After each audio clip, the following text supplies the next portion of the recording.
গতকাল সারা বাংলাদেশে এইচএসসির পরীক্ষার রেজাল্ট দিয়েছে।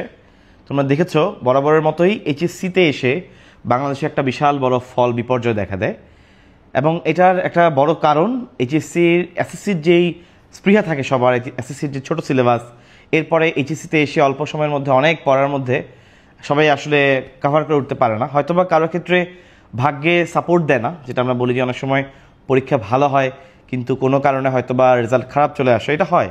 বাট এই সংখ্যাটা কিন্তু খুব বেশি বড় না। বাংলাদেশের প্রেক্ষাপটে সবচেয়ে বড় সংখ্যাটা হচ্ছে যারা এইচএসসি পরীক্ষার আগে মানে অ্যাটলিস্ট 5-6 মাস যখন থাকে তখনও তারা আসলে সিরিয়াস হতে পারে না। বাট আমি বলবো এইচএসসি 26 ব্যাচ যারা, তোমার কদিন পরেই কিন্তু তোমাদের এইচএসসির সময় চলে আসবে এবং তোমাদের হাতে কিন্তু 6 মাস মোটামুটি আছে।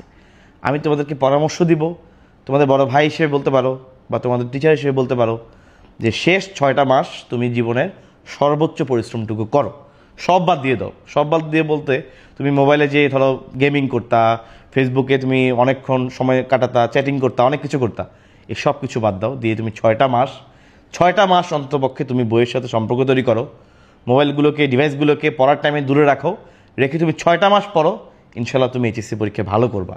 তোমার সময় যা গেছে গেছে, এখনও কিন্তু যে সময় আছে তুমি চাইলেই কামব্যাক করতে পারো, কামব্যাক করার সময় আছে। কারণ 6 মাস কিন্তু কম না, এই 6 মাস পরেই অনেক ভালো সম্ভব। কিন্তু মনে রাখবা, তুমি যদি এই 6 মাসের মধ্যে আরও 3 মাস কাটিয়ে ফেলো, তুমি হয়তো বা ভাই এইচএসসি কোনো মতে পার করতে পারবা লাস্ট 3 মাস পরে, কিন্তু তখন তোমার এডমিশন ভালো রেজাল্ট আসবে না। মনে রাখবা, এইচএসসিতে যে ভালো করে পড়াশোনা করে আলটিমেটলি এডমিশনে সে অনেক বড় ব্যাকআপ পায়। এডমিশনে তার প্রত্যেকটা জায়গারই ভালো প্রিপারেশন থাকে। তো এই জন্য তোমরা শেষ 6 মাস কাজে লাগাও। হয়তো বা আমি এখন কোর্সের কথা বললে অনেকে বলো ভাই কোর্সের জন্য মনে বলতেছেন, এই জন্য আমি কোর্সের নাম বলবো না, রিভিশন ব্যাচের নাম বলবো না, বাদ। কিন্তু তুমি যেখানেই পড়ো তুমি প্রিপারেশন ভালো মতো ইনশাল্লাহ নাও, পরীক্ষা ওরিয়েন্টেড প্রিপারেশন নাও যেন তুমি ভালো করতে পারো। শেষ 6টা মাস কাজে লাগতে পারে তোমার, ইনশাল্লাহ তুমি ভালো করবে। তোমার জন্য দোয়া রইল। এখনই সতর্ক হও, ভালো করবে। আল্লাহ হাফিজ।